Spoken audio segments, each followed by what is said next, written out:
Are you a prepper or homesteader looking to connect with like-minded people in your area? Looking to start your own preparedness group? Already have a group? Well, look no further than PrepperNet. PrepperNet is dedicated to personal responsibility, individual freedoms, and being self-reliant. PrepperNet has monthly meetings in over 100 cities where you can meet and learn with like-minded people in your area. PrepperNet, where preppers unite. Find us online at preppernet.com.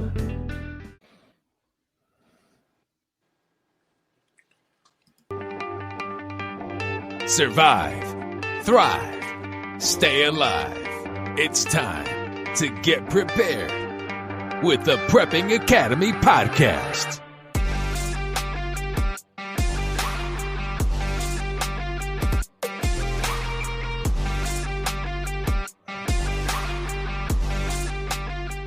Welcome, everyone. This is Forrest and the Prepping Academy. We've got UncleBuck and Jonathan Hollerman, special guest, Jonathan Hollerman tonight. He's in the house. And you know what? That song, every time I just kind of want to dance.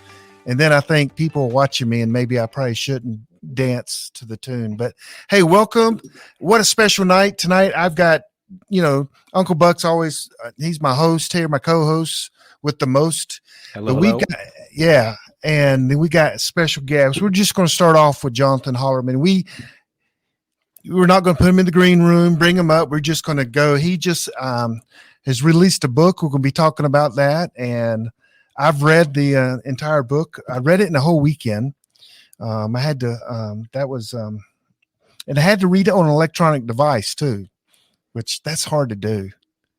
You ever read like that, Buck? No.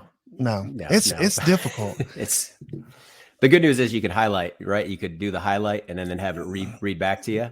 Yeah. Kind of like an audiobook. Yeah. So Jonathan Hollerman, we thank you so much for coming on. You just released your new book. I looked at the sales from the PrepperNet and it is kicking. I've released it out to everyone. I posted it, sent emails out to everyone.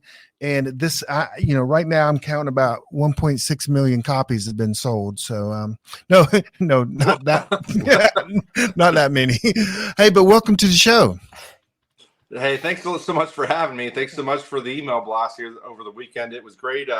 Watched the book get up to number one in my secondary genres, and it got up to number 2 in survival preparedness on Amazon. So couldn't quite get that number 1 spot. Was pretty frustrated, but it'll get there eventually. So absolutely it will. I know. I would say PrepperNet, your first survival one. Not survival one, survival theory, your first book. One of our groups, I know themselves bought 60 of them. And you're familiar with that group because you're working with that group now because they're going through your second book. So we've purchased a lot of books through you. But it's in my top 5 of all time best books in the survival genre, prepping genre. It's top 5, your first one. I really appreciate it. Yeah, it's the first one had that was a number 1 bestseller there for about 2 or 3 months. This one's going to be one. It was a decent chunk of time between releases. I think I had like 4 years here between Survival Theory 1, Survival Theory 2, and Survival Theory 2 is definitely a lot. It's a much heavier read. I believe it's the most important book that I've ever written that people need to read. But it's also the content, which we'll get into here in a bit, is a little bit more heavy. Well, I want to thank you for serving. I want to get that out before we're all 3 of us are veterans, which is pretty awesome. But thank you for serving. And you want to tell us a little bit about your background? Sure. So as a young buck, I was in the United States Air Force. I was a S.E.R.E specialist, S.E.R.E instructor. S.E.R.E stands for Survival, Evasion, Resistance, and Escape. Essentially, our job was to train pilots, air crew, and some special operations guys how to survive if they got shot down behind enemy lines, how to evade capture, and then if they were captured, we taught them anti-interrogation techniques and how to escape capture. So that was my military career. And a lot of people were like, "Oh, survival that correlates 1-to-1 over to prepping," and it does to a degree because it's always given me a mindset of preparedness and survival and the survival instinct, and the survival mindset, and the survival skill set also in the backwoods. But the biggest thing I took from SERE school was starvation, was hunger. Our first trip was in the mountains of Washington State in January. There was 6 feet of snow on the ground. I think the warmest day was like 5 degrees. For 23 days, they gave a goat and a small box of vegetables for 8 guys. And we went through that in like a week and a half, right? And it was, it was extreme. The psychological impact of starving, like literally your body eating itself. I was in peak physical, literally half the man I am today. Physical shape, no body fat, and I lost like 15 pounds on that trip. It was by the end of that trip, I tell a story in Survival Theory too, like it's just kind of a personal thing. Like by the end, we all had our Right in the Rain tablets that we would take notes on in training, and every single person, the last 2 pages, we had lists of food that we were going to get when we got back to base, and that's all we talked about. That was literally the only topic of conversation was food. You would sit around the campfire at night and literally fantasize about food and bacon pizza, and you would scratch something off and you would put that in there, and peanut M&Ms, and we would just go back and forth, compare notes. And then that first night back to base, I remember getting those 2 large bacon and pepperoni pizzas from Domino's, and like a 1 pound bag of M&Ms and 2-liter Coke, and eating till I threw up, and then eating till I threw up multiple times in one night. It was pretty crazy. So that made a big impact, like the starvation side of it. And so later on in my career here, the last probably 7 or 8 years, I've kind of made that a lot of my focus. I've done a ton. I've read dozens of books on all kinds of biblical sized famines throughout the centuries: the Holodomor, the Chinese famine, the Warsaw ghettos and the Holocaust, the Bengal famine, Bosnia. I've got a whole row of books back here just on starvation. The Lucifer Effect by Philip Zimbardo, which is a book on how good people can do evil. That's a highly recommend. People need to understand that book as well. So when you add in all these factors on starvation, that was kind of my niche and my expertise, and that's kind of how I was brought into a lot of these organizations I'm in now. Can you talk a little bit about, as far as moving into these companies now, like kind of what is it, who engages you, and then what do you typically talk about? We talked a little bit about starvation, but there's the trigger which causes a starvation, right? That like a EMP type event. But can you talk a little bit more about these companies and what you actually provide for service? Oh, sure. So my personal company is Grid Down Consulting. You can find me at griddownconsulting.com. So for the last 10 years, I have worked with high net worth and super high net worth clients and helped them analyze existing family survival retreats. So I've done over 500 since I've started my company. I don't think anybody in the country or the world's done more than I have, to be honest with you. I've built a couple dozen survival retreats from the ground up, worked with different clients, varying sizes, some, 500,000-600,000, some multi-million-dollar locations. So my primary business, though, is analyzing existing retreats. So I've been all over the country, all over the world, looking at existing survival retreats, seeing how people do things, making recommendations on off-grid power, security, things of that nature. So that's my personal company, griddownconsulting.com. With that said, based off survival theory, success, and kind of my experience doing that, it would have been 6 years ago now, maybe. The first Electromagnetic Defense Task Force, which is a wargaming operation. It's a joint services wargaming operations down at LeMay Wargaming Institute in Louisiana there. And General Cross and Major Stockenberg, who were running that operation in 2019, they invited me to come and participate, and it was a very eye-opening experience. I knew the government and the military was not prepared for a nationwide grid down event, but it was extraordinary to the level of not ready, like literally nothing. And it's still that way today. To this day, there's no military plan. There's no government plan for a long-term grid down event in this country. Nothing at FEMA, DHS has no plan, and it's just it's very very it was very very eye-opening and concerning, right? To sit with 300 people from every alphabet agency, secret agencies. They were, TS2 level meetings that were held there. I wasn't privy to those, but it was very frustrating. And then from there, I got involved with Tommy Waller over at the Center for Security Policy. Spent a couple of years with EMPact America on the board of advisors, and recently I've taken a position as deputy director of the U.S. Task Force on National and Homeland Security. So all these movements are geared towards warning Congress and warning states that they need to take grid resiliency serious, grid hardening serious. It's America's Achilles heel, and if we lose the national electric grid through cyber, through physical attack, EMP, or solar flare, it's lights out permanently. It's an end of civilization event. 90% of Americans are going to die. So right now, I can't. For 20 years, the Congressional EMP Commission has been trying to get Congress to spend the money, and we can get into the nuts and bolts if you want to, but it's a very complicated issue. There's no regulation. There's no regulatory authority over the electric utilities. They're the Wild West. They write their own security standards. They break their own security standards. When they do so, they're required to turn themselves in. They turn themselves into their own industry. Their own industry sets the fine. They pay the fine back into their own industry coffers. And then the civilian population through FOIA is not allowed to find out who's breaking what security standards. So we need to know how well they're being enforced. And then so you have NERC, which is the North American Energy Reliability Corporation, who oversees all of the industry and the standards and critical infrastructure standards and things like that. And then you have the federal department, which is the Federal Energy Regulatory Commission, but they have no legislative authority. They tell NERC all the time, hey, you guys need to do this. You need to fix this. This is a vulnerability. And NERC can just be like, oh, yeah, we'll take care of that. And they never do.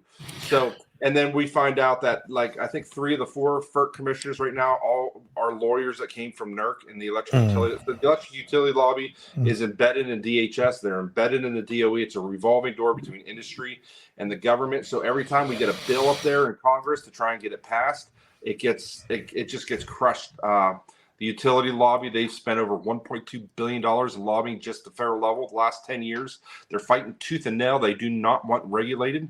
And it's a very tough situation. And so we need more people to kind of get involved and help bring awareness to this movement. And I know I'm going to talk for a second, but I would highly recommend everybody go out and check out Grid Down, Power Up documentary by David Tice. It's a little over an hour long. It's a great icebreaker to break your relatives into this subject, and it lays out the threat. It's narrated by Dennis Quaid, and then he has a great take action page at the back end of his website on how to get involved and how to pressure your congressman and congresswoman to take this threat seriously. Hey, let's take a quick break. Are you a prepper or homesteader looking to connect with like-minded people in your area? Looking to start your own preparedness group? Already have a group?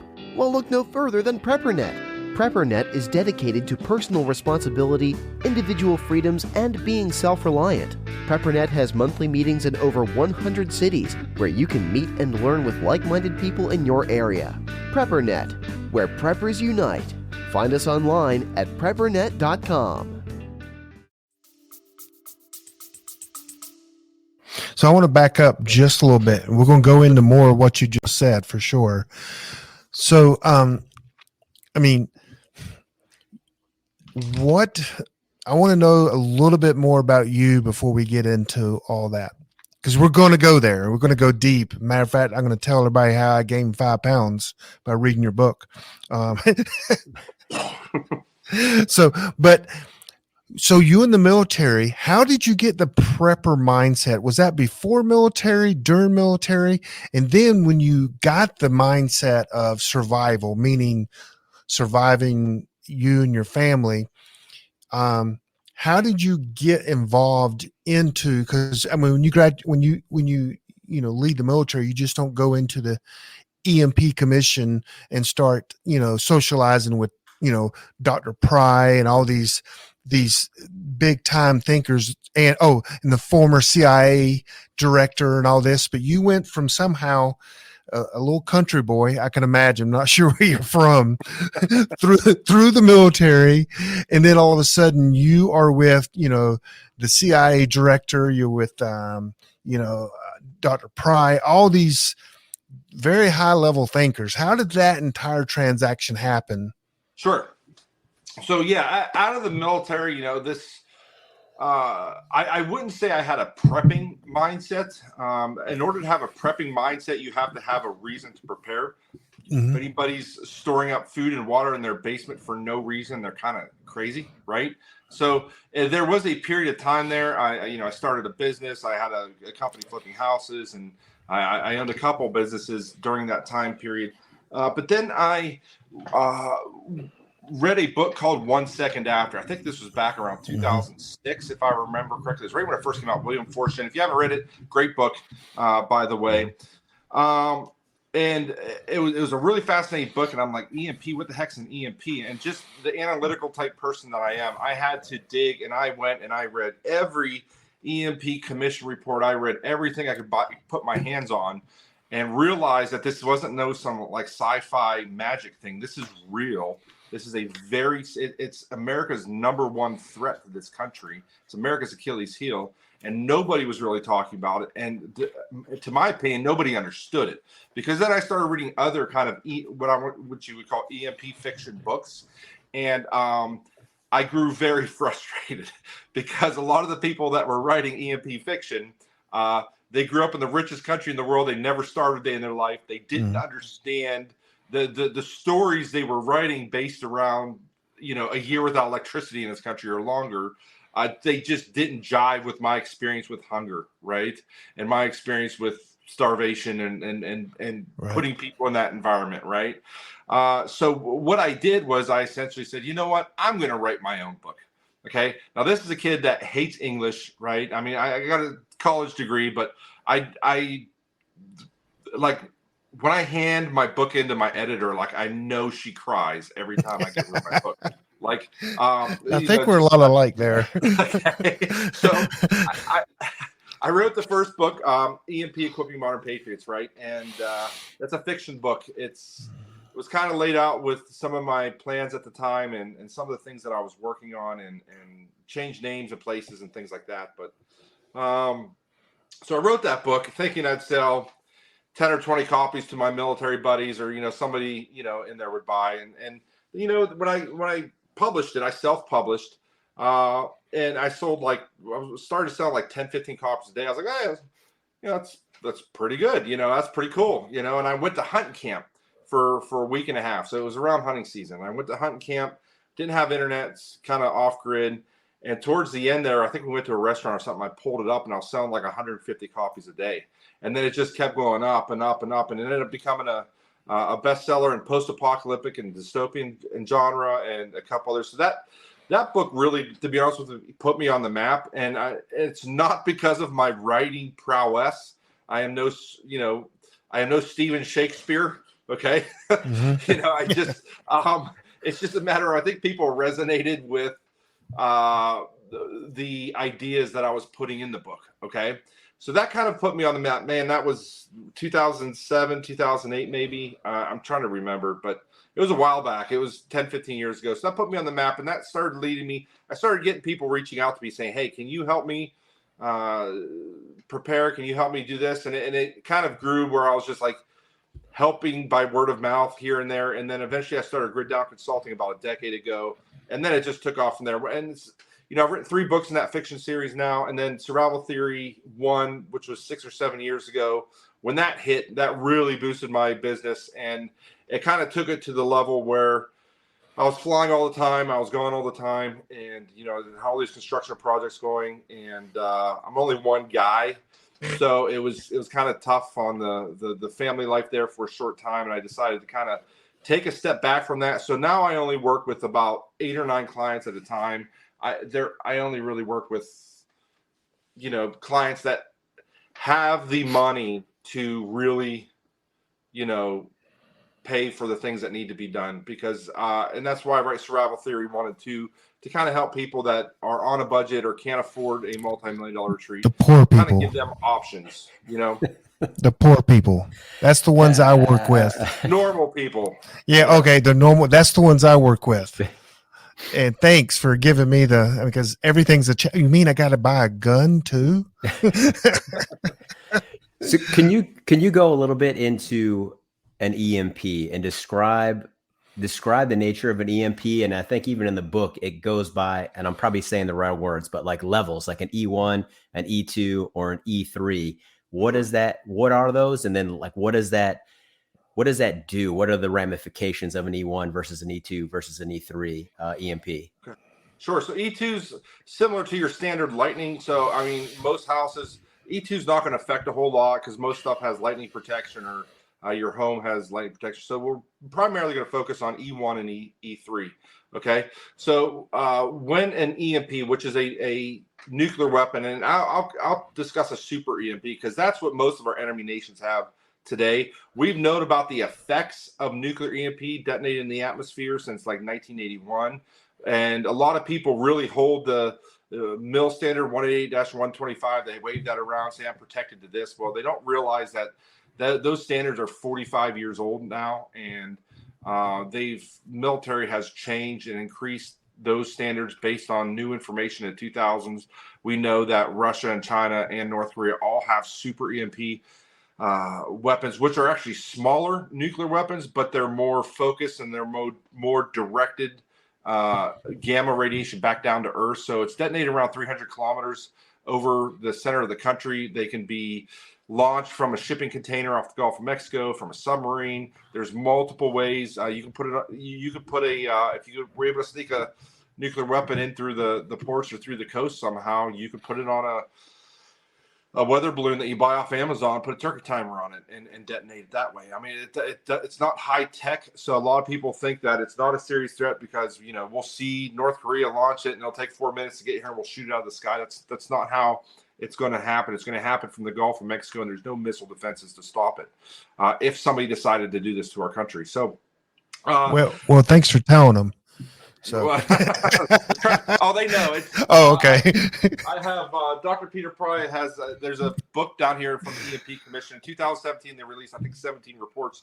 One of them is foreign views on EMP, nuclear EMP attacks, and so it's got all the kind of the war doctrine from different countries. And there, just so you know, this is first strike doctrine for every country. Electromagnetic warfare is the future of warfare. Mm-hmm. Taking out somebody's electric grid and all their communications and all their means of transportation and food delivery and all that. You take that out, you win the fight on minute one. The second that thing goes off, you've won the war. You don't even have to fight a war at that point. So, so it's detonated around 300 kilometers above the Earth. Okay, so then I think it's the troposphere that the gamma radiation, that when it goes through, it electrifies it. And there's two pulses that come. One is the E1. Okay, the E1 pulse is nanoseconds from coast to coast. Okay, it hits instantly with a crack. Okay, and at peak yield, right where the detonation happens, you get as high as 200 kilovolts per meter. At the coast, you're looking at probably 50 kilovolt per meter out at the coast, and that's enough to fry most small electronics. So that's going to attack all your microchips, which is in pretty much everything today, everything that we rely on. Now, that is a very difficult thing to test for. So a lot of times when people do testing for EMP hardness, they're talking about the E3 pulse, which I'll discuss in a second. E1 portion, you have to have a really big generator to produce 100,000 plus kilovolts per meter of E1. But that is going to be, that's really devastating, okay? Because that's going to take out a lot of electronics. Right behind that is the E3 portion, and that's going to kind of attach itself to the Earth's magnetosphere and the ground waves and the rocks, and it's going to attach to long line transmission lines, all your distribution lines, anything with an antenna on it. It's just going to attach to that, and it's going to travel down, and basically anything that get fried by E1, the E3 portion is going to come behind, and it's going to give it another big wall up there. And that lasts, I forget how long, I think it's the 1 to 2 seconds. It kind of fluctuates and it grows. And, that's also very devastating. But at the end of the day, The biggest danger is to our electric distribution lines, our high voltage transformers. They take about 12 to 18 months to build. They come from South Korea and Germany, and actually now China. That's a whole nother topic. But and they take 12 to 18 months to build. So if they take out and it could be a solar flare, it could happen from the sun. You could do it through cyber attack with the right methods. They take out enough of our high voltage transformers. The first ones aren't getting here for a year, at minimum 12 months. I think right now with copper shortages, I think the earliest delivery for a high voltage transformer is 18 months. We don't build any here in this country. And even if we could build them here, we wouldn't have the electric grid to power the factory anyway. But the point is this country nationwide will go an entire year without electricity. What that means is you're looking at 90% of the American population dying the first year from disease, starvation, societal collapse. I mean, every aspect of human life today, every aspect of our life, food distribution, interstate trucking, computers, TV, radio, networking, the banking system, our government. 99% of the military bases receive their electricity from civilian electric grid. They've already warned Congress.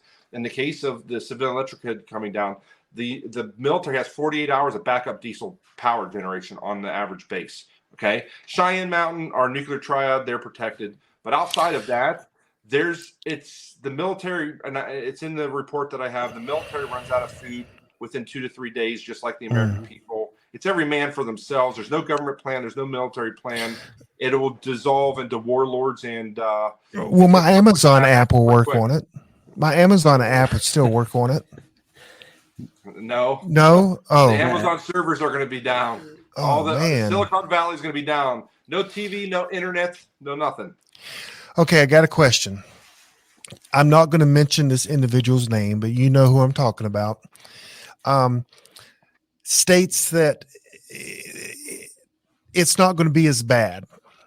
And because he's using old technology, old, and we talked about this on the phone the other day, I believe we talked about it, that he was saying that he predicted 80% of the cars would still work after EMP. And he also said, a lot of electronics would survive.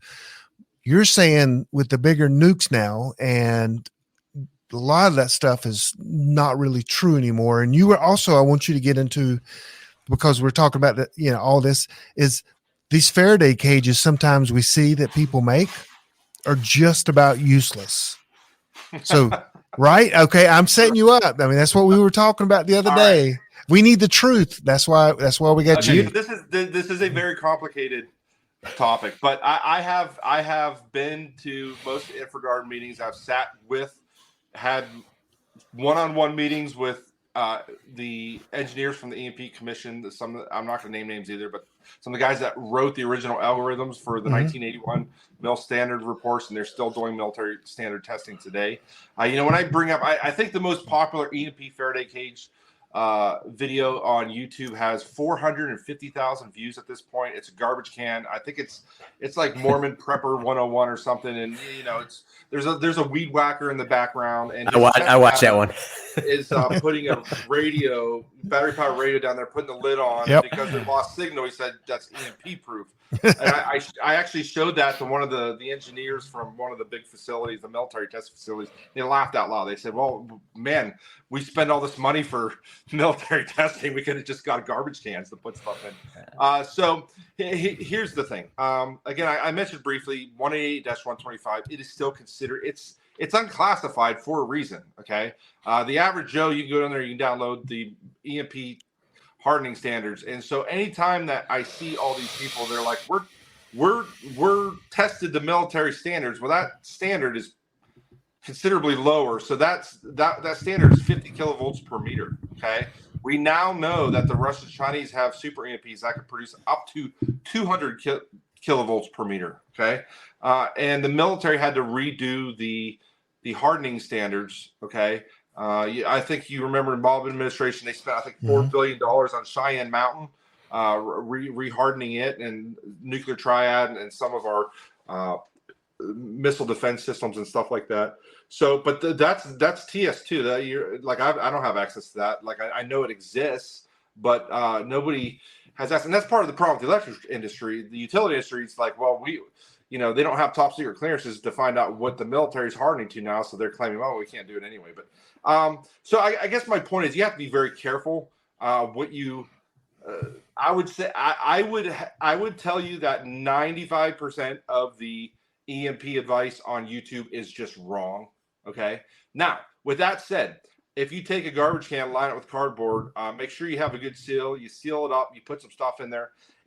There's a very valid chance it could protect your stuff.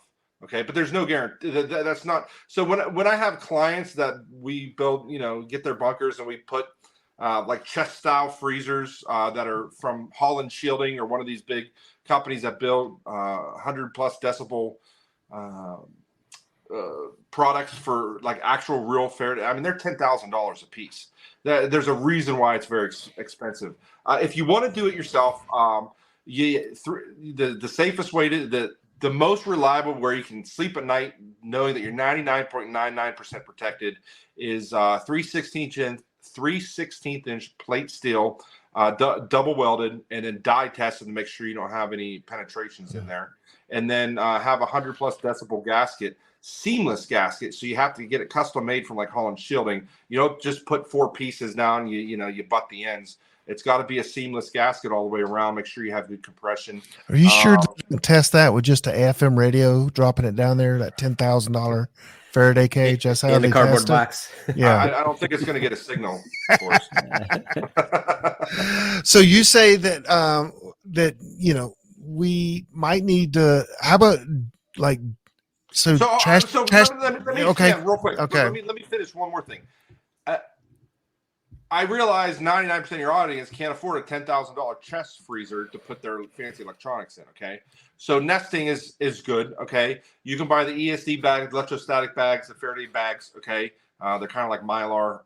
Get them from a reputable company that has had them tested at a facility before. That'll get you 50 kilovolts per meter, and then you put that inside your garbage bag or garbage can with your cardboard. You're probably good. Okay. So I say probably because it depends. So we were talking about the pulse. If we get one nuclear EMP over the center of Oklahoma, yeah, you're right. 80% of the cars are probably going to survive on the east and west coast. Okay. But they may hit us with multiple. That's the reason it's hard to answer. People are like, well, what do I need to protect myself? It depends, right? If you're at ground zero, directly below where you just took a gut punch in up in the atmosphere, which doesn't affect you personally, you could get as much as 200 kilovolts per meter. Russia said that we have EMP weaponry that can wipe out your most hardened protected sites. Okay, whether they do or don't, that's a different question. But I guess my point is I want to be honest with my clients. I want to be honest with people. I don't want to give them false hope and regurgitate the same stuff that all the other wingnuts on the Preparedness are kind of regurgitating. So there's no 100% guarantee. Don't trust your life unless you've actually got like I said, the 3/16-inch steel box or buy it from a reputable company. So I wouldn't have something that my life depended on. But you mentioned cars earlier. So we don't know. So, I actually had this conversation with Dr. Pry, probably a month before he passed away on my last call. During the EMP Commission testing in 2004, the newest vehicle they tested, I think there was 13 cars, was to 2002. They were also told, because they were on a budget, not to try and break the cars. Okay, so they didn't really wallop them as hard as they could have probably walloped them at the time. We're also talking 20 plus year older cars. And if you know anything about cars today, the amount of microchips that are in a car is astronomical. If your computer in your car doesn't work, it ain't limping anywhere. It's not going anywhere. Your suspension, everything's controlled by microchips. With that said, because of that, there's more RF shielding in newer cars. So what hasn't happened is they haven't tested civilian cars. They've tested some tractor trailers here in recent years with decent success, but the civilian cars have not been tested for EMP. So it is literally a guessing game on what percentage, but I would think 30 to 40% of cars dying on the road. Maybe 10% of those would be able to get them restarted. But I think 20 to 30% of cars dying on the road is a realistic number. With that said, most major cities, if you have 20% on the road die on the road where they're at, it's gridlock traffic. It's a complete, it's a parking lot. You're not, in rural areas, not so much of a problem, but but I mean, the other thing is even if you have a working car, none of the gas pumps in this country work. Okay. Interstate trucking isn't functioning. That's going to be down within a day, once the trucks get to their destination, even if they finish their routes. No one's going to be driving across country delivering food or diesel or anything like that. So you basically, if your car does run, you better use it to get out of Dodge. Meaning get out of the cities, right? Get out of the cities. Yeah. You stress that quite a bit in the book, like get out of the cities. Well, first of all, I guess there's no good situation. I don't care how good of a prepper you are, that this is just an awful situation.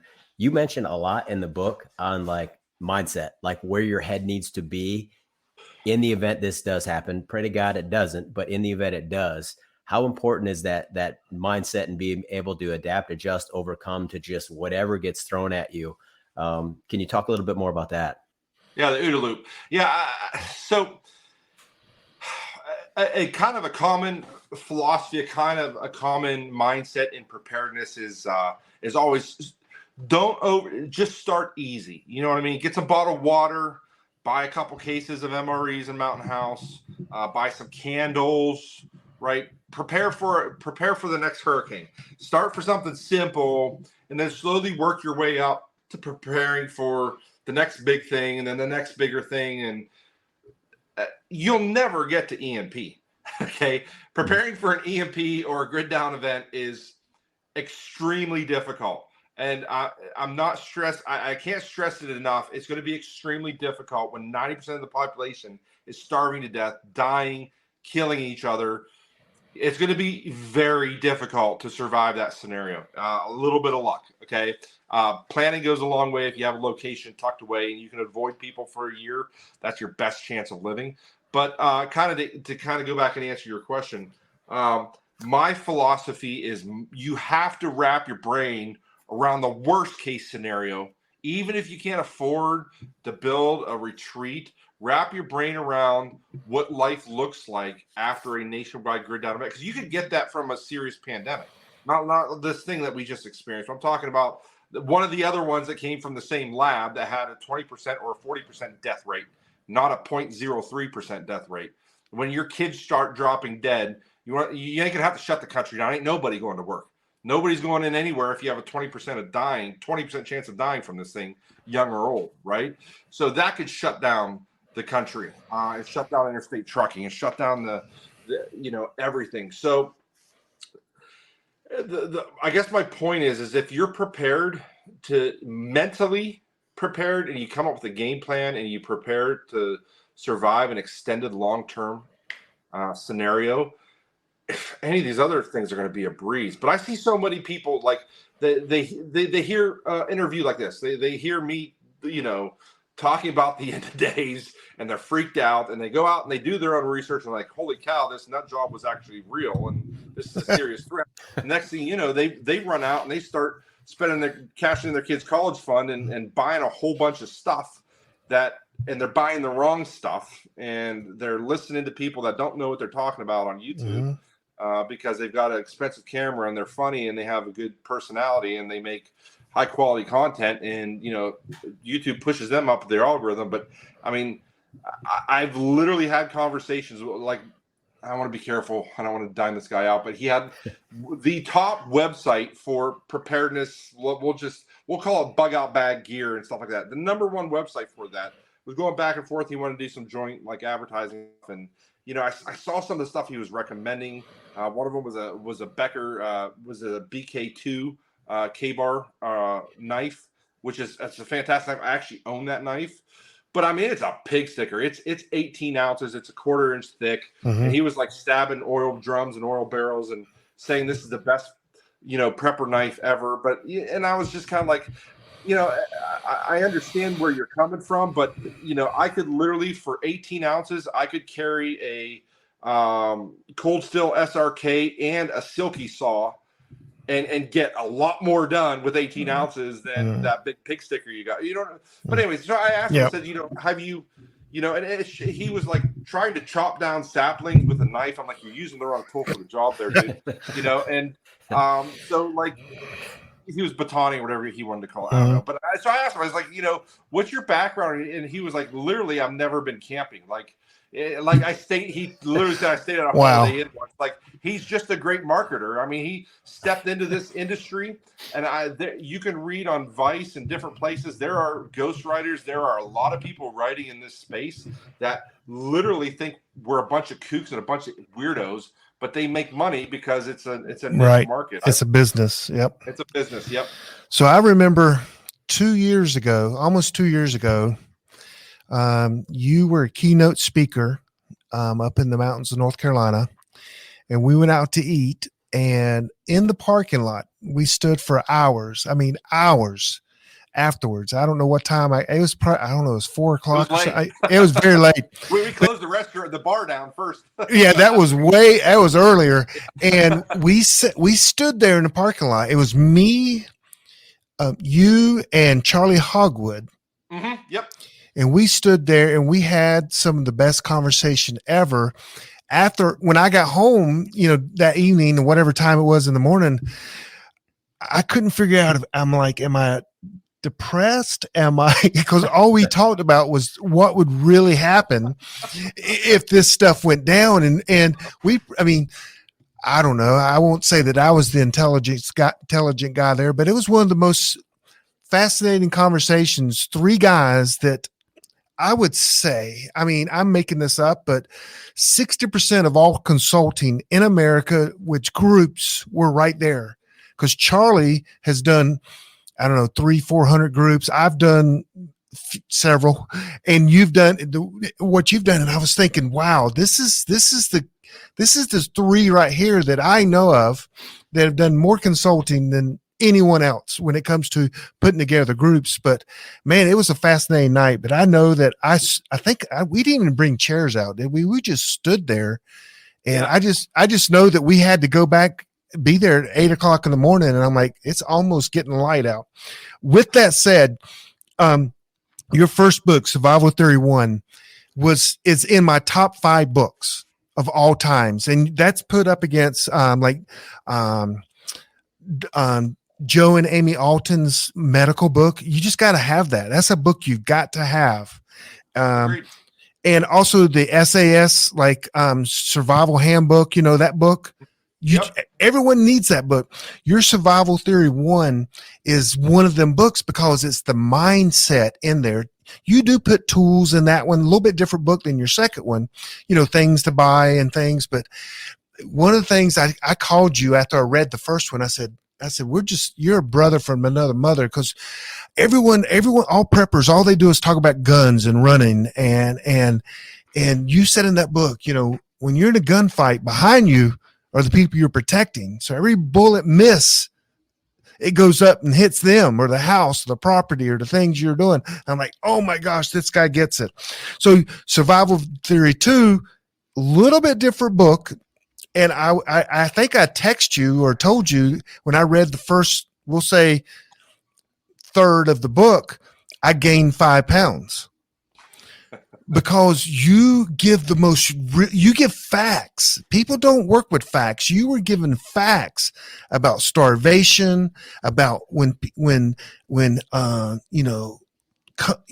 guess countries or,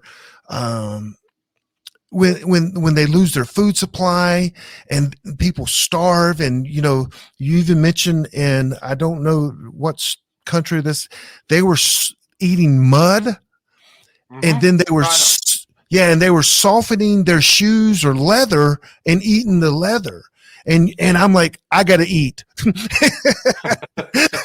And so I gained 5 pounds, but that is some serious information, and people don't realize, and that's why I told you, even in my quote for you, that is the truth that people need to understand. If 90% of the people in America were to pass away because of hunger and disease, that is something that people just don't get.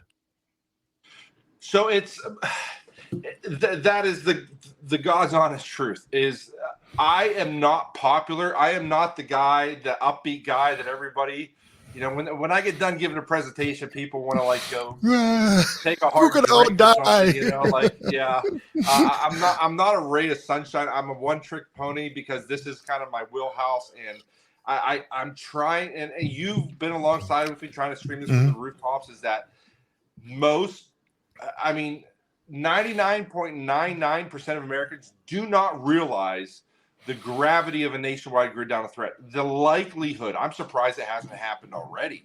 And I was in Texas last week with Senator Bob Hall trying to get legislation through in Texas. And I'm telling you, I'm fighting the fight. I'm working with these guys. I don't know that it's going to happen. So, so 99% of people don't realize that you could have a grid down event for more than a year, like no water, no nothing, no food, no anything, right? They don't even realize that's a possibility. They just assume a government somewhere, some man's fixing it somewhere, someone's doing something, okay? And of the people, so my point being, of the people, the 1% of the population in the prepping community that understand that this is a serious threat, it's a realistic threat, it's a common threat that could happen, and they need to take it seriously. They don't understand the ramifications because of EMP prepper fiction. Some of the most popular authors out there, I'm not going to name names, Hollywood, and I think most of the EMP prepper fiction guys get their storylines from The Walking Dead and the latest Hollywood blockbuster on prepping, where there's always a military box truck coming down the road, passing out MREs or something. Okay, it's never going to happen, right? It's going to fall apart so much faster. I think one of the most the reason I started my first book, remember I said I was reading bad stuff. I think one of the stories, it was in a city in suburbia, and it was 5 days after the EMP hit, right? No electricity. 5 days later, him and his next door neighbor, they had this like neighborhood group, but like nobody had any food except this guy. So they went down to the grocery store, and the manager had a desk and a cash register outside, and there was a police officer standing next to him, and they were letting 2 people in at a time to only buy $50 worth of stuff.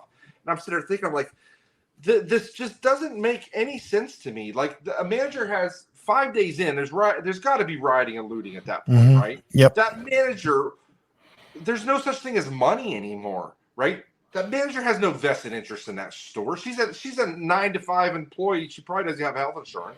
You know what I mean? The police officers, they have no way to drive their cars. Their radios don't work. Their prisons don't work. Even if they could arrest somebody, they have to walk them back to the precinct. Okay. And then there's no judge to call to get them out of it. It's just the police are going to throw up their hands after day 1 or day 2 and go home when things fall apart. Like no one's going to be standing outside. That grocery store is looted days before that, right? The manager and the police officer would be 2 of the people looting the grocery store the day before. Okay. So these are the things that like, I just people don't understand. I mean, we live in the richest country in the world. It's called normalcy bias. It's hard to take yourself out of your current life. And that's part of what survival theory 2 talks about is, stepping outside of the fact that you drive your car to work. Let's say you walk to work in New York City, you bump into somebody on the street, you talk to them, you have conversations. People are sane. Nobody's trying to scope you out to kill you for your last, food because their kid's dying on the couch back home and they haven't been able to get their kid food for 2 weeks. Like these concepts are so foreign to Americans, right? Even our grandparents grew up with electricity, for goodness sake. The life skills that you need to survive without electricity, they're gone. They're gone. I mean, they are. So like, I think people they think they get an idea of like Katrina. That's what's in their brain, right? It's in their brain that it's like Katrina. Somebody's going to fix it. Somehow we're going to bootstrap. Some smart people up in Silicon Valley or DC are going to fix the problem, and it's not going to happen. It's literally fundamentally another great book. And I know you like this one too, Forrest, is The Dark Secrets of SHTF by Selko Begovic. Yes. must read that. He lived in a city that was surrounded by the enemy to cut the power. He basically lived in a grid down event for about a year, and how that modern city broke down street by street. It was basically family by family, and little tiny groups surviving, fighting every other little group until they killed off all the other groups. They joined. It essentially developed into like multiple warlords running each city. Women had to, single women that didn't have the guns or the ability, they had to use whatever resources they had to them to align themselves to a group. There's things you don't want to think about, talk about, that don't get in the Hollywood movies. And that was real. Yeah, it's real. If you look at, that really happened. Yeah, he's got some stories in there about stuff like that, and it's tough to read, and it's not something that you want to read to your kids to put them to bed. But, it's it's stuff that people need to read because it's historical, like it's fact. Right. So I guess the last point I'll make is like all those stories. So at the end of I present the evidence, I present the scientific data, I present Minnesota starvation experiment, I go through Philip Zimbardo's studies, milligrams. I go through like these different, the effects of starvation physiologically on the body and psychologically on the body. Then I do the historical data. Right after that, I have a section where I break down, and just so you know, we were talking about this before I came on here, those aren't the worst stories from those books, not even by far, because some of them were so extreme. I was like, some people, there's going to be some women reading this too, and I don't want to like push, but if you read a great one, Red Famine by Ann Applebaum, Mao's Great Famine is another great book. If you read these historical accounts, what you'll come to realize, and what I kind of put in that last section where I tie it all together, is one, the people that lived through all these historical famines had life skills Americans don't have today. They knew they knew that you had to boil water. They knew how to grow potatoes. They knew how to store potatoes. They knew they knew what stuff in the forest that you could eat, because most of the people in Ukraine and China had hard times before. They had, they had the hand gardening tools. They understood these concepts. So one, they had life skills that we don't have. Two, their work ethic was so far beyond what we have today. The entitlement mentality, a lot of these people today are just going to crawl up in a ball and cry in their closet. Okay. Three, they had, I would say, a community, or like their community were tight. They were tight-knit communities, neighbors looking out for neighbors. Like nobody talks to anybody. Everybody's on TV or Facebook or something. Nobody knows their neighbors like they used to. Okay. And then the religious aspects of it. Most of these countries were very religious. Okay. And they weren't like, hey, everybody has your own truth, your truth, my truth. That's going to lead to a disaster in this kind of scenario, right? Their morality was tied to their faith. Okay, which made it more static and more strong. Okay, so you take all these things, and what I discovered and kind of what I presented, if we have a grid down event in America that lasts a year, it's going to be far worse than all those horrible stories that you read, all of them.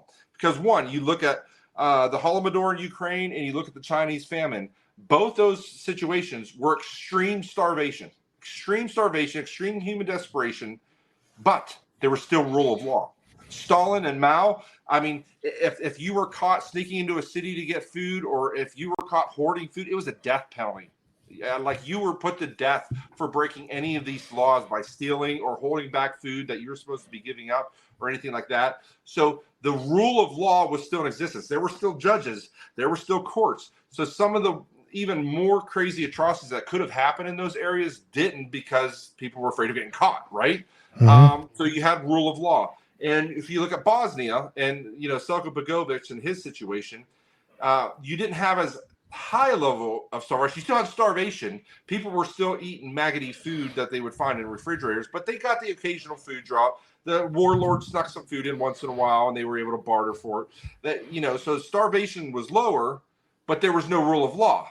And you can look at on the flip side, crazy atrocities that happen when you don't have rule of law. In America, in this type of situation, there's no police, no fire, no military, no government, no food, no water. no information, no government, TV shows saying, hey, everybody stay calm, we're working on the problem. None of that stuff works. So it just stops. It's a continental time machine. It takes us back 200 years, and we don't have the supplies, the knowledge, or the life skills to live that way anymore. So when you say this you're speaking with some influential people that could pass legislation that could help harden the grid. You lay all these facts out, historical references. I mean, what is their hang up? What is their pushback? Is it just like, hey, this is Walking Dead fairy tale stuff. This is never going to happen. Like, what are you hearing from these folks that you're pitching this to see if they could do something legislatively? Okay, so see if I can lay this out. It's a little complicated. So I laid out how FERC, Federal Energy Regulatory Commission, oversees NERC. As of right now, the electric utility industry is the only industry in America that has no federal oversight. Okay, if you get on a plane, you trust the FAA, is looking after those planes and it's safe to fly. When you buy something off the shelf, the FDA has looked at that food. You buy a drug, you buy a car, it has to have seat belts. Okay, I'm a libertarian. I'm a small government guy, but there are certain rules for government that make sense. And making sure their electric grid continues to function when every aspect of human life, that's a big one, right? But it's the one industry that's completely they're completely unregulated, okay? And I mean completely. They do whatever they want to do. And they give a lot of lip service, and they have their lawyers craft certain verbiage. It sounds like they're doing a whole lot. They're doing a lot with cyber right now. They're doing a lot with cyber, but the SCADA equipment, inside the equipment, they have done nothing with that or any testing on that.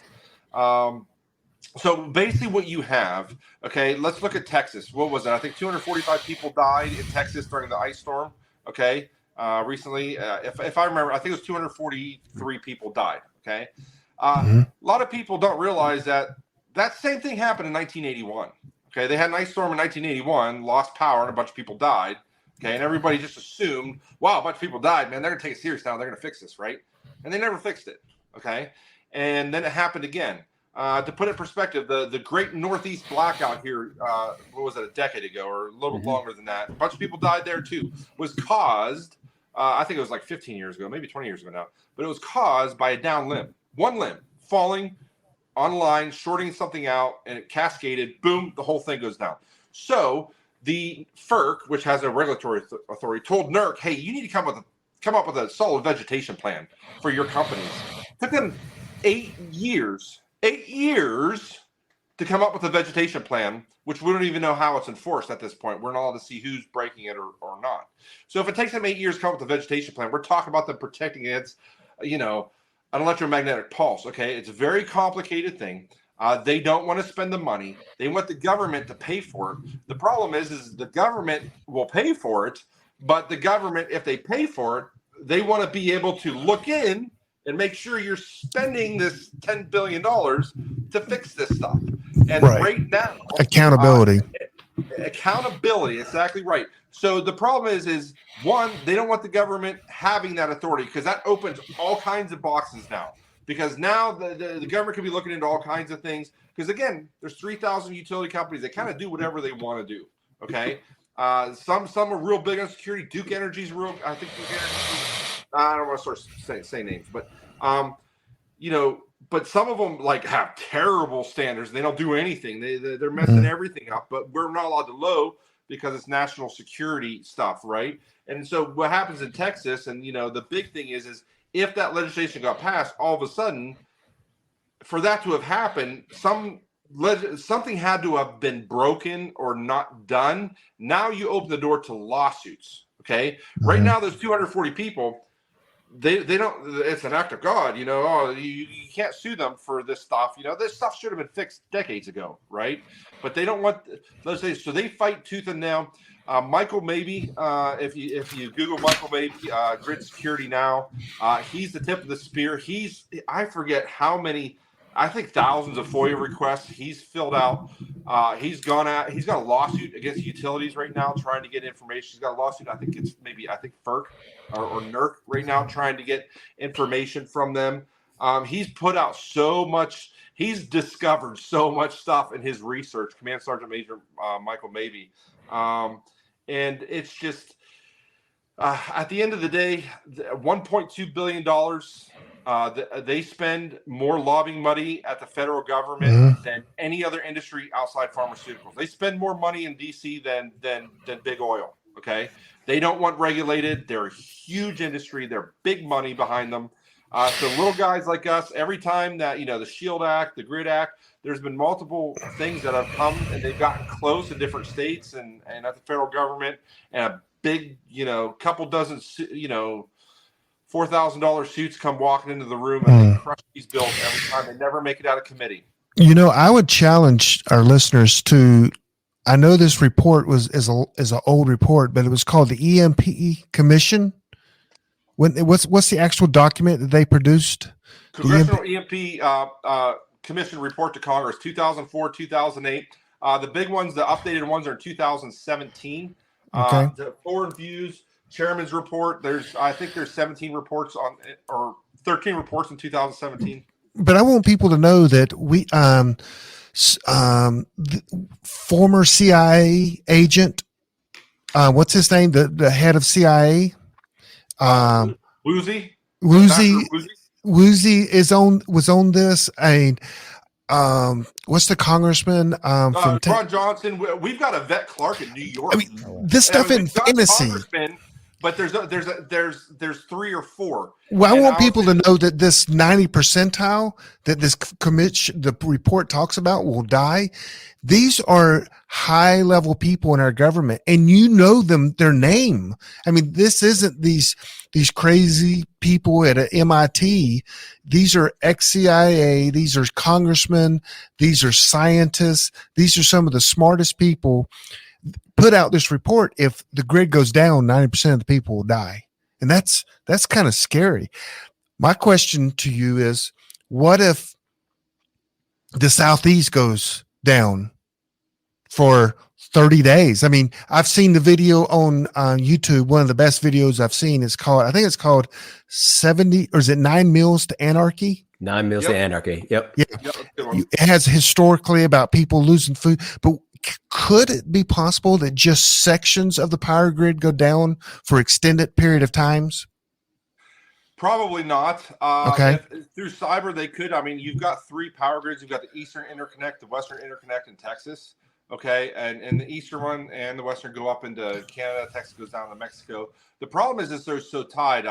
Because of new carbon standards, we're shutting down coal power plants and natural gas power plants. We're building electric panel or solar panel farms and wind farms, which do not have the reliability that these other sources do.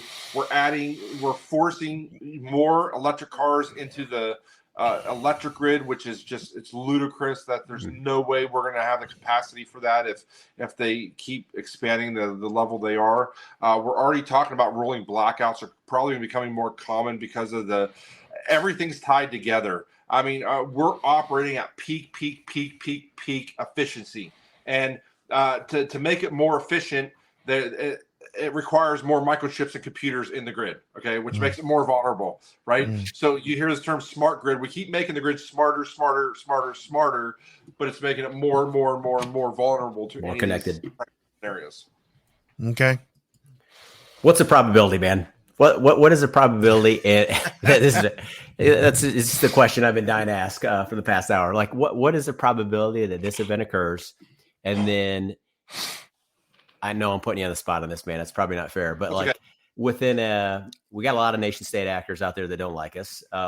What would be I don't even know, like a time frame, right? The probability and like when would this the day and hour happen? would be the day great. and the hour, yeah. So where the sun is. So I'm probably on the outside of this, okay. But I've also, I've been studying this for 15 years, inside and out. Okay, this is my personal opinion. This isn't from the U.S. Task Force on National Homeland Security, which I'm with. Okay, this is my personal opinion. I think it's 80% in the next 20 years. I think it's 80%. So if you were just to say, what's the probability of EMP attack? I would say 40%. Okay, maybe 30% in the next 20 years. Okay, NASA says that, I mean, we're 50 years past due for Carrington level solar flares, or CME. One just a couple years ago. 2012, we missed it. Yeah, just barely missed Earth, and NASA didn't tell us till like 9 days after. Nobody did till they're not going to tell you ahead of time. They're not going to tell you, hey, the world's ending in a day and a half. They're going to let it happen. See if it happens. So wait, hang on real quick. I want people to understand. I think it was in 2012. This CME, which is we'll call it a solar storm, left the sun, and as we're rotating, we literally miss the huge storm. I think by 9 days. I think that's correct. 9 days. And if we would have gone through that, it would have been devastation to almost whole northern hemisphere would have been without power. Northern hemisphere, all the way around the globe. And people, I mean, look that up on NASA. Don't take what we say. I mean, as just look it up. And even NASA and all the science journals says 9 days from a lot of people dying and a lot of things changing, but we missed it. Thank goodness. So NASA came out here a couple of years ago and said 12% per decade is a chance for a massive solar flare, or I'm sorry, CME hitting Earth. Mm-hmm. And then recently, some other scientists came out and said it's actually double that. So probably 24% per decade that we're going to get hit at some point, because we're like I think we're 100 years past due for a big solar storm. We've just been lucky. Quebec, night 89 was a decent one, but we're due for a big one, and it's just a matter of time till one of them hits. And then we have that solar flare, EMP. Every Russia, China, North Korea, Iran, Pakistan, every nuclear nation, EMP attack is first strike. It's first strike attack at this point. It's not like something and most countries consider it cyber warfare, because you don't detonate a nuclear bomb on the planet. You don't blow up a city. Nobody gets hit with any radiation. You don't kill a single person. Iran actually considers this Sharia compliant because they don't kill a single American. They just detonate something up in the atmosphere, okay? And they say that America, our own arrogance, we kill ourselves because of our reliance on technology and electricity. So they consider it Sharia compliant. North Korea has 2 satellites that circle the Earth twice a day. At just happens to be 300 kilometers, I think it is, above the Earth's surface, that's never sent a single signal back to North Korea. So we believe those both have nuclear bombs on them that could be detonated.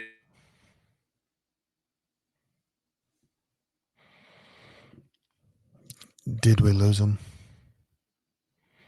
I hope not. I think we may have. This stuff's scary, though, isn't it? It's terrifying. Yeah. You still there? Yeah, we're here. Yeah, Yes, North Korea is trying to get you to stop talking about it.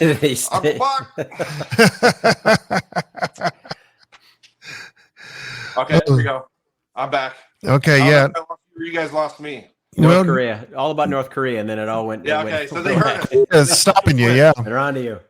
So then you have the physical attacks. We've seen that in North Carolina. Yeah. We've seen that on the West Coast. We've seen that increasing lately. I could get in depth on that.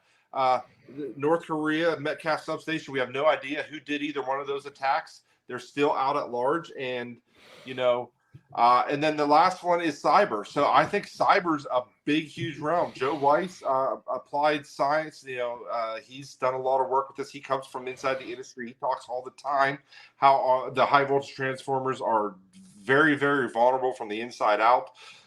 We have artificial intelligence, Chat GPT. I mean, I'm sure you guys have been following that, the craziness, how fast that's developing. We've got quantum computers, which are coming around the corner. They're coming faster than anybody's really telling you. That's going to be coming in the next 2 or 3 years. So we have this war in Ukraine. We've got China, who's going to be taking Taiwan here in the next year or two. It's not like we can kick them out of SWIFT. Yep. That ain't going to work. So we've got there's world war implications. And if you get a chance, General Stephen Quast, just absolute patriot, has a Hillsdale speech where he talks about the future of warfare is in the electromagnetic spectrum. America's still fighting the last war. We're still trying to build the fastest airplane, the biggest aircraft carrier, the strongest tank. When these other countries, I mean, let's just look at Ukraine. You have a big military powerhouse of Russia, and they're being defeated with drones and advanced technology that they're getting supplied. Mhm. 2 years before that, I think it was Azerbaijan and maybe Uzbekistan, like two little tiny countries fought a war like 2 or 3 years ago. It's fascinating to check because the one country had Russia's backing.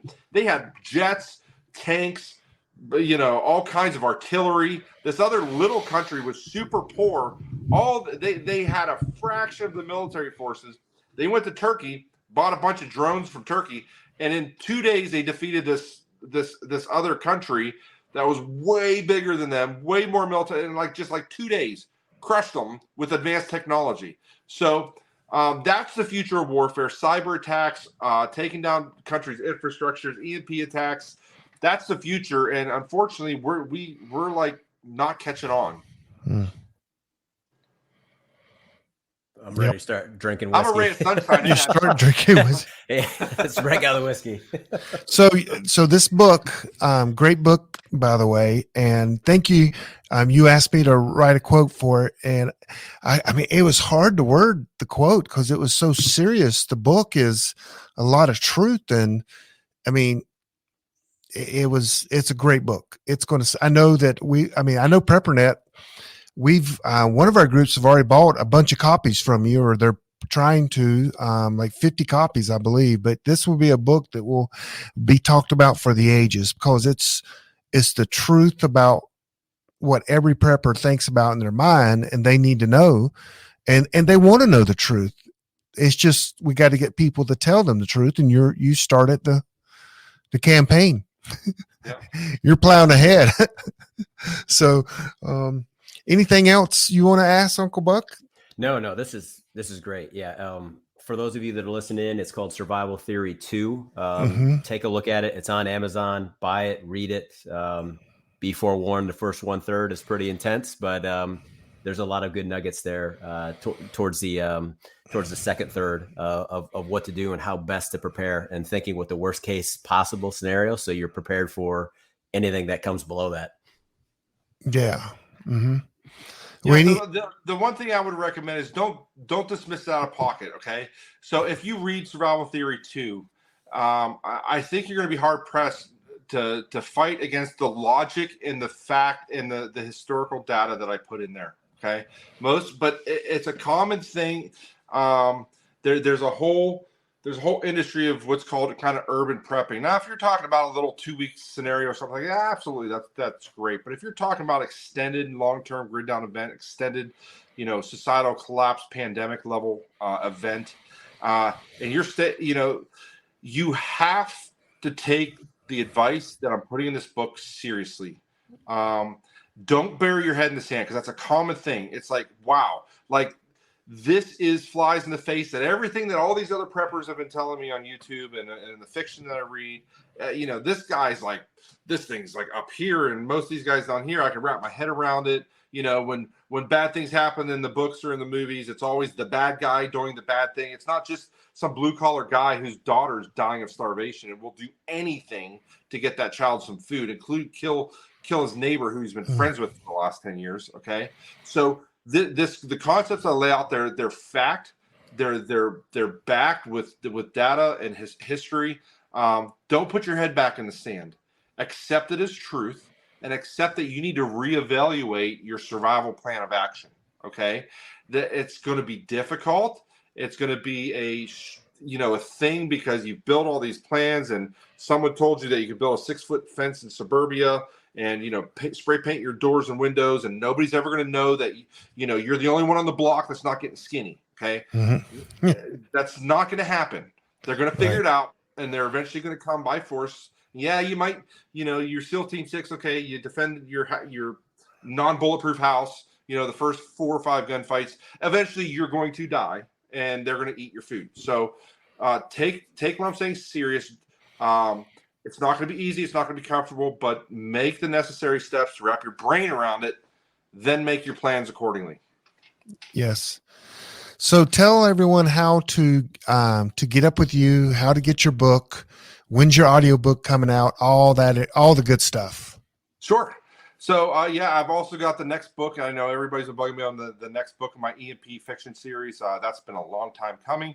That's 85% done. So my plan here is March 1st. I'm gonna crush on the fiction book and try and get that done in the month of March. I've got a lot of different podcasts. I'm working on the Audible for this. I'm trying to get the report out to put on Amazon. But you can find all my books on Amazon.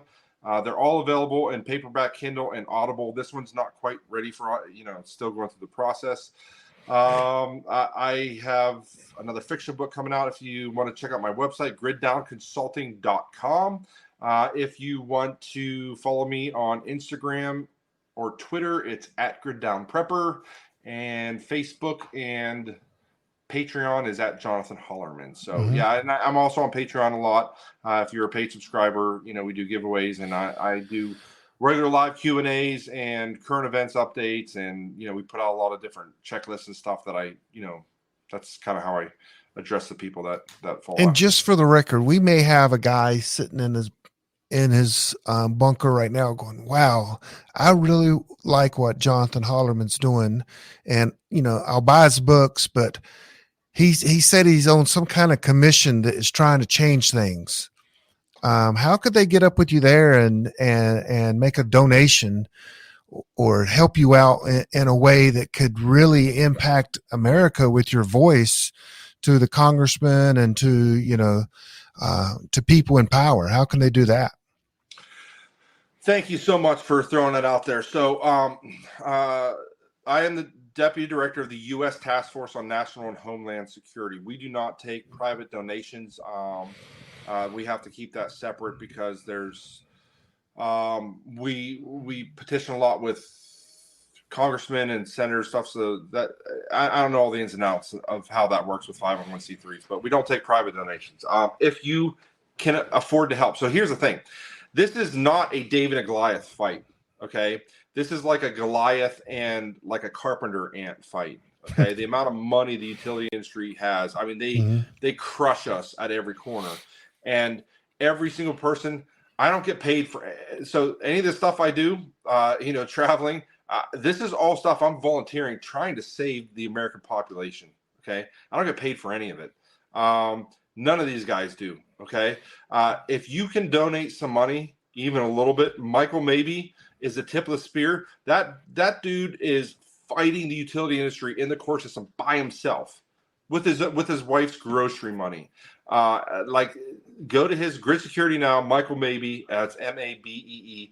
Definitely donate to him. And the other big one I would definitely recommend is Secure the Grid Coalition. Secure the Grid Coalition. Colonel Tommy Waller runs that organization. They're kind of the national head of everything we do. He's the helmsman. He's the captain of our boat, driving everything, coordinating everything, putting everything together. So definitely, if you have the ability of both those, at least Tommy's, the Secure the Grid Coalition, I know that's tax deductible because it's a 501c3. Michael, maybe you're just helping out a brother. A fellow brother fighting the fight. So definitely help those guys out if you can donate. And shoot some emails. There's lots of stuff that you could probably get involved to help. We're trying to organize through the back end of David Tice's Grid Down Power Up. Make sure you watch that documentary. I'll put that in the links. Links, it'll be linked in there. They have a C-suite. They have a take action. They have a whole committee. Put your email in there. I know they're trying to organize. We need to organize some people marching, to be honest with you. We need people, meeting some of these utility executives as they come out of their offices saying, hey, put a camera in their face, start asking them some tough questions. We need to be doing some like Project Veritas level stuff to make a splash. Because right now, there's no pressure on anybody. They don't have to act. And everyone's like, well, how could we be here? And how could, because there's nobody beating down the doors of their politicians saying, hey, do something about this. We're all going to die, Yep. So everything you're talking about, if you'll send me the links, I have all your information, but if you want me to put in, and I'll put it all in the show notes when we post this. But yeah, thanks for coming on, and thanks for fighting the fight. thanks for telling us the truth as well. I mean, it's hard to sometimes get the truth, and everyone go out and buy. You got to have Survival Theory 1. I mean, you just have to, it's a great book. I'm not saying you don't need it for Survival Theory 2, because they're separate books, but number 1 is great. Number 2 is great. So buy both of them. And then buy them for your friends. And, but you guys need to buy that. I do. I'm going to close this out, Greg, if you don't mind. And, Jonathan, if you want to stay on, that'd be great. I do want to stay on. Yeah. Because I'm just, the most important thing we haven't talked about is this is all scary stuff. This is things that can really, and people ask me all the time, like, how do you I live a happy life. I'm smiling right now. I'm going to go downstairs, got my wife and kids, and we're going to play some games before we tuck them into bed. I live a very happy, fulfilled life. I am not stressing this one bit. I don't have all my plans where I need them to be, but at the end of the day, we have a sovereign God, and we have, put your faith and trust in Jesus Christ. And, Amen. When this horrible thing happens, he will sustain you through the storm. And our eyes are too earthbound. We were talking about this the other day too. I tell people all the time, like, everyone's like, oh, I'm gonna lose my house. I was like, who cares? If you've got faith in Jesus Christ, this time you have on earth is like this much, and Agreed. Eternity goes on forever. Our eyes should be focused on what we're doing for the kingdom, and and how we're living our life and our sanctification process. And the crazy stuff that happens down here on earth, it seems so important to us now, but none of this stuff matters in the scheme of eternity. So that's don't prep in fear. It's easy. A lot of preparedness people on the internet, they use fear to get people to prep. That's why I said, go through the process, wrap your brain around this whole situation, pray about it, and make wise decisions. Don't just run out there and start throwing money at stuff. Yes. Amen to that. So Bible verse came to my mind. It's John 14:1. It says, let not your hearts be troubled. Believe in God. Believe also in me. And see, that was Jesus telling everyone, hey, don't be troubled. God is still in control. Believe in me, and then you'll be fine. And so when we say, one thing I told, I think it was, I had, Engineer 775 on. Dave Hunt. What'd you say? Dave Hunt. Yeah, Scott Hunt. Scott Hunt. Yeah, Scott. And we were talking about preparedness and everything, and it was a Christmas show. And I said, you know what? The funny thing is, we could have all things prepared on Earth and go through a nuclear bomb and survive. But you prolong your earthly life is all you do. You got to have treasures in heaven and trust in Jesus.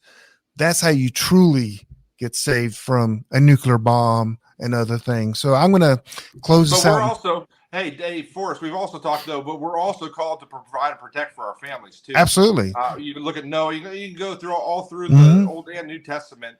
We're called to be good stewards of the time and the finances and the resources that God gives us. I think, especially as fathers out there, you have a responsibility. If you know this is a real threat, if you know this is a real risk. I know you've got car insurance. I know you've got house insurance and probably fire insurance, and flood insurance, and dental insurance, and you have all these insurances for a rainy day. There's, treat this the same way, and don't be that guy 3 weeks in, 4 weeks in with your wife and kids starving to death, or your husband and kids. I want to be gender, free here. Like don't be that person saying, man, I should have listened. I didn't take this serious. They're going to be looking to you for leadership, and you got to make wise decisions. I'm sorry. I'll let you go ahead and move. No. In fact, I mean, great. We usually close in prayer. Would you mind close us in prayer? I don't. Okay. All right.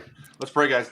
Hey, dear Heavenly Father, Lord, thank you so much for this great group of guys. It's been such a blessing to know them for the years. Lord, we pray for our president. We pray for our country. It looks so dark. It looks so bleak. But in perspective, Lord, there have been many times in Christian history where, Christians have been used as human torches in Nero's garden. We are not there yet. We may get there yet. We just ask that you give us the strength to do what needs to be done. in the natural, trust you for the supernatural and the things that we cannot control. You are a sovereign God, Lord. We praise you and we thank you so much for the ability to live in such an amazing country, just an incredible country where we don't go hungry, where we don't, go through the suffering that most of the third world does. We don't take that for granted. We are overwhelmingly blessed in our lives today. Lord, help us to take these threats and the things that we talked about serious, to not stick our head in the sand and ignore the threats, but also not to live in fear, Lord. We thank you so much for sending your son to die on the cross for our sins. And I just want to give you all the praise and all the glory. And we thank you so much for being such a great and wonderful God. In Jesus' name we pray. Amen. Amen. Hey, thanks for coming on with us. To the Prepping Academy podcast. Preppers Unite at www.preppingacademy.com.